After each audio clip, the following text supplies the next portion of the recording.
Ka sikunde yao ne kilese magi ne tam manyien mokwongo higani, jowuoth e boma ma Busia ywago medruok mar nengo mar wuoth kod nok mar geche ma giwacho ni en yo mar medo nengo mar wuoth. Kaluwore gi moko kuom jowuoth mawuok Busia kadhi Nairobi, Mombasa to gi bombe mamoko, giwacho ni nengo wuoth omedore nyadiriyo ka koro chuno ni nyaka gidogi e tich. E kinde ma dukni madongo bende opong' gi jonyuol kendo ginie ng'wech mar manyo ne nyithindgi gik moko ma dok e skul kata mokwongo e skunde bende oseyaw.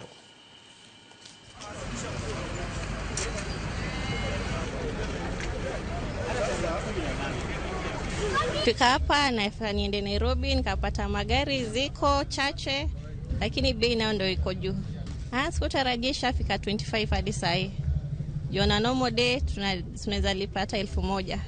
Kwa kweli saa hizi kuna rush na ni jutu ya hii back to school, alafu tena hii kurudi watu wenye walitoka Nairobi wanauza masimu tukiwabeba. Sasa hii ndo masaa tunapatako pesa kulipa madeni. Wasafiri ni wengi, wazazi wanarudisha watoto mashuleni. So kama kawaida magari ni machache, wasafiri ni wengi. Hiyo ndio inachangia katika magari kukosekana.